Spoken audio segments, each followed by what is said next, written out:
Okay, Steve, thanks for joining us. We'll start off with Gosport away on Saturday, where we progress to the next round of the FA Trophy. Yeah. It was a. I don't know. It wasn't a particularly satisfactory day. I don't think all round. I think everybody knows what's happened. I think what we do need to do is just clarify from our perspective, how we saw what went on, because, I'm getting conflicting reports, and people are assuming things that aren't correct, and you're getting certain instances, where their managers come out and said he's protecting their players. And I just think, for clarity alone, and we'll put this to bed then, because I don't really want to dwell on this too long, because it's quite depressing actually what happened. But there are 4 trigger points in the game. The tackle, and Ryan Woodford's a decent lad. I think even when he looks back on it, maybe he will look at it and think, maybe I should have done that differently. It was a really nasty incident, and something that shouldn't happen on a football field. It's more like a Lions tour in South Africa sort of thing, in the 70s sort of thing, that sort of thing. So you don't want to see that. It's happened right in front of us. Yes, there's been some verbals, because that just shouldn't happen. But then there is no need or reason for their manager then to come over and start getting involved, punching people and throwing his arms about. So there's 2 trigger points there already. Then we've got a supporter when everything calms down, who then gets up on and starts to try and confront and fight some of the people from Salisbury Football Club, our players, people who are going into the dressing room as they've been sent off. And then we've got their chairman coming down and literally making his way round and verbally abusing the bench, myself included, mainly myself. So, and that's all of a sudden it's ignited it again. So from our perspective, we're looking at it and thinking, yes, we're not totally innocent. There are no one totally innocent. It takes two teams to tango, but the 4 trigger points are absolutely nothing to do with us. So I think there's got to, when you look at it, you've got to say, well, hold on a minute, where can we obviously behave better? Where can we do things better? But also they've got to look at themselves and say, a manager doesn't come across and act that way protecting his players. We never at any stage did we go on the pitch. We never, even though you're confronting their player for doing what he's done, there was never anything physical in the game from that respect. So as I say, that's the last I want to say on it. That is what happened. That's the way that the whole incident happened. The whole, the 15 minutes, the trigger points in those 15 minutes. And I think the quicker we forget about it and move on, the better, which is exactly what we're going to do. So we'll go on to the game, and the game obviously, I thought we played very well first half. We were the better side, really the only side I thought we got the ball down and tried to play. I thought we fully deserved to get 2-1 up. I think probably they'll be frustrated that they've given away a sloppy goal, but then on the other hand we'll be frustrated because we've done exactly the same. But overall I thought we were the better side in the first half. 10 minutes of the second half, they've come out, obviously got a bit of a telling off, and they've come out with a bit of purpose, and we're on the back foot, and they've had their moment in the game, those 10 minutes, and it would have been a tough second half, there's no doubt about that.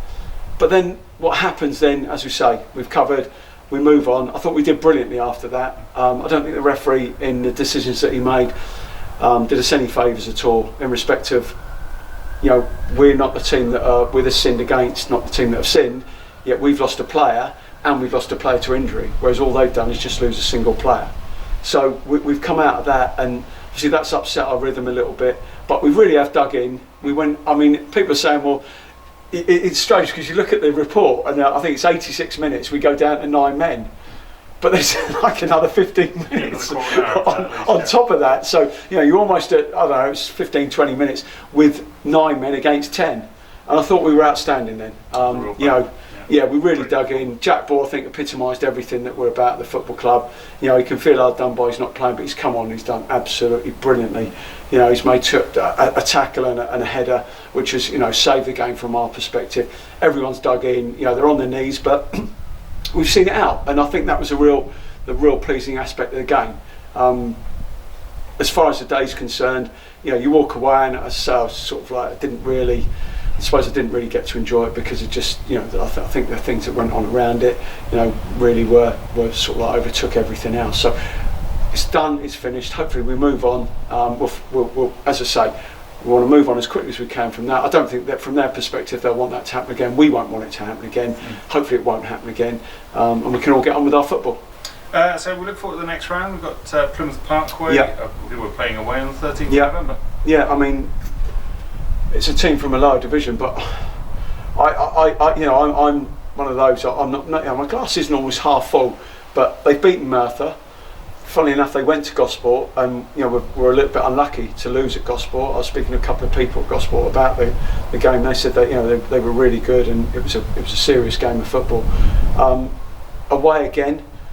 Okay, some people say, well, our away record's better than our home record, but I just think in those sort of instances, against sides like Plymouth Parkway, you know what you're going to get here.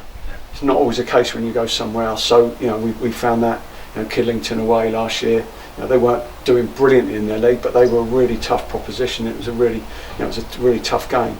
So from my perspective, I'm probably I'm a little bit disappointed, A, that we're not here, and B, that they're one of the better sides in the division below us. So they might be underachieving slightly in their league, but I know they've got some really good players, and they've got a fantastic budget, and they've got players to back that up. So we know we're going to be in for a really, really tough game again.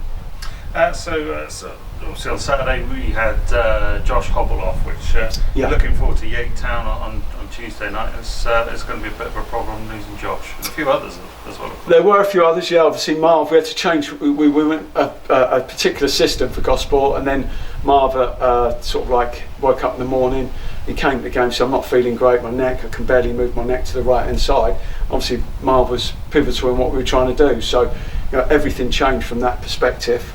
We went a different system.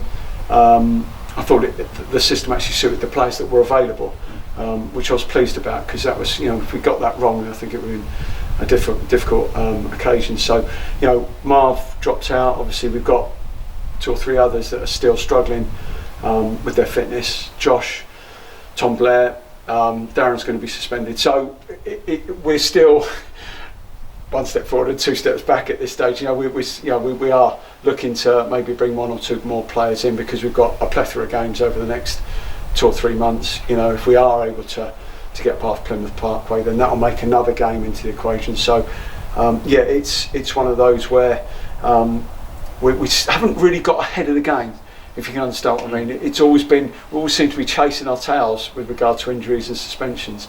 So hopefully, if we can get 1 or 2 more in and just reinforce the squad, then we'll be able to deal with what's coming ahead. But you're right, we've got Yate, which is a side that are doing really well in the league. They got sidetracked a little bit maybe on Saturday by the FA Cup. They've got a big game on Saturday against Yeovil, sold out, so fantastic occasion for them. No bad team gets the first round of the FA Cup. They are certainly not a bad team. Every time, I've spoken to 3 managers who've been there to play against them, and every one of them said, you'll do well to get a result there. He said they're very, very good, and very impressed with them. So we know it's not, there's no sides in this league that are going to be easy, and they're certainly not one of those. And we know we're in for a real test. So it's up to us. We've got to go there, make sure that our away form is good, and we keep that run going, and we get a result. Excellent. Well, thank you very much for joining us, Steve, and we'll see you Tuesday. Pleasure. Thanks, Ed.